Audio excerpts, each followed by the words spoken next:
ഏമണ്ടി ചെപ്പണ്ടി ഇതെന്താ ഭാഷ മാറിപ്പോയോ?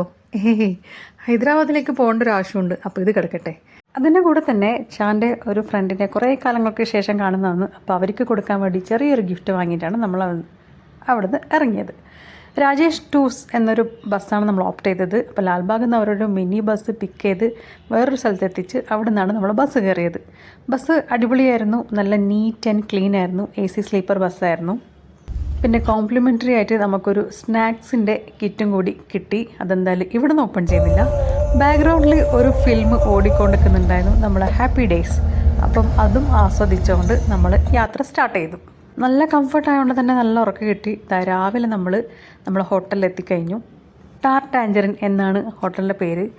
രാവിലെ തന്നെ നല്ല വിശപ്പ് വന്നുകൊണ്ട് കിറ്റ് പൊളിക്കുക എന്നുള്ളതായിരുന്നു ഫസ്റ്റത്തെ ടാസ്ക്. അപ്പോൾ അതൊക്കെ പൊളിച്ച് നോക്കി. ഈ കാണുന്ന ഐറ്റംസ് എല്ലാമാണ് അതിലുണ്ടായത്. നോർമലി നമ്മൾ നാട്ടിലേക്ക് പോകുന്ന സമയത്ത് ഒരു പ്രാവശ്യമോ 2 പ്രാവശ്യമോ നമുക്ക് കിറ്റ് കിട്ടിയിട്ടുണ്ട്. പക്ഷേ ഇത്ര ആഡംബരമായിട്ട് കിട്ടിയിരുന്നില്ല. പക്ഷേ ഇത് അടിപൊളിയായിരുന്നു. ഈ കബോർഡ് അടിപൊളിയായിരുന്നു. കാരണം തുറക്കുമ്പോൾ ലൈറ്റ് ഓൺ ആവും, അത് അടക്കുമ്പോൾ ഓഫാവും. കിടില. അപ്പോൾ കാലാവസ്ഥ ഇപ്പോൾ നവംബർ ആയതുകൊണ്ട് തന്നെ ഏകദേശം ബാംഗ്ലൂർ അതേ കാലാവസ്ഥ തന്നെ ഉണ്ടായിരുന്നു. നല്ല തണുപ്പായിരുന്നു. അപ്പോൾ റൂമൊക്കെ കൊണ്ട് നമ്മൾ അവിടുന്ന് ഫ്രഷായി. നമുക്ക് കുറേ ടാസ്ക് ചെയ്ത് തീർക്കാനുണ്ട്. അപ്പോൾ അവിടുന്ന് പെട്ടെന്ന് തന്നെ ഇറങ്ങേണ്ടതുണ്ട്. പക്ഷേ നമ്മൾ ചാനൽ ഫ്രണ്ടിന് വേണ്ടി വെയിറ്റിംഗ് ആണ്. അതിൻ്റെ ഇടയ്ക്ക് നമ്മൾ പോയിട്ട് കോംപ്ലിമെൻ്ററി ബ്രേക്ക്ഫാസ്റ്റ് കഴിച്ചു. അപ്പോൾ ഈ കാണുന്ന ഐറ്റംസ് എല്ലാം ഉണ്ടായിരുന്നു. അതൊക്കെ തട്ടിക്കയറ്റി. പിന്നെ ഒരു പൂതി ഇംഗ്ലീഷ് ബ്രേക്ക്ഫാസ്റ്റും കൂടി ആവാലോ എന്ന് വിചാരിച്ച് കുറച്ച് കോൺഫ്ലെക്സും ഒക്കെ എടുത്ത് അതും കൂടി നമ്മൾ കഴിച്ചു. പിന്നെ കുറേ ഫ്രൂട്ട്സും സംഭവങ്ങളൊക്കെ ഉണ്ടായിരുന്നു. എല്ലാം കൂടി നമ്മൾ നല്ല ഗംഭീരമായിട്ട് അകത്താക്കി. ഹോട്ടലിലെത്തിയാൽ ഈ ഒരു പരിപാടി കുറേ ആൾക്കാർക്ക് ഉണ്ടെന്ന് എനിക്ക് തോന്നുന്നുണ്ട്. അപ്പം ഞാനും കുറച്ച് ഫോട്ടോസ് എടുത്തു. അവിടെ എന്താ ഫ്രണ്ട് വന്നിട്ടുണ്ട്, സത്യ എന്നാണ് പേര്, ആന്ധ്രക്കാരനാണ്. MPhil പഠിക്കുന്ന സമയത്ത് ഇവർ ഒരുമിച്ചുണ്ടായതാണ്.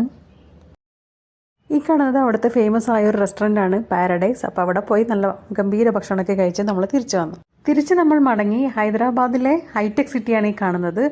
ഹൈടെക് സിറ്റി മെയിനായിട്ട് IT ഹബ്ബും കൂടിയാണ്. കാരണം ഒരുപാട് IT കമ്പനീസ് അവിടെയുണ്ട്. ബാംഗ്ലൂരിനെ കമ്പയർ ചെയ്താൽ ഇവിടെ കുറച്ചും കൂടി നീറ്റ് ആൻഡ് ക്ലീൻ ആയിട്ട് എനിക്ക് തോന്നി. ചാൻ്റെ ഫ്രണ്ടിന് പല രീതിയിലുള്ള കൃഷിയുണ്ട്. ഇപ്പോൾ അവരെ ഓൺ പ്രൊഡക്ട്സാണ് അവർ കൊണ്ട് തന്നത്. കാഷ്യൂസും മഞ്ഞൾപ്പൊടിയും കുരുമുളകും ഒക്കെ ആയിട്ട്. പിന്നെ ഇത് കണ്ടില്ല, അവിടെ ഒരു ട്രൈബൽ ഏരിയ ഉണ്ട്. അപ്പോൾ അവിടുന്ന് ട്രൈബൽ പീപ്പിൾ ഉണ്ടാക്കിയ ഒരു സ്പെഷ്യൽ സാധനമാണ്. അടിപൊളി തന്നെ പറയാം. അപ്പോൾ ഇതൊക്കെയാണ് അവർ കൊണ്ട് തന്നത്.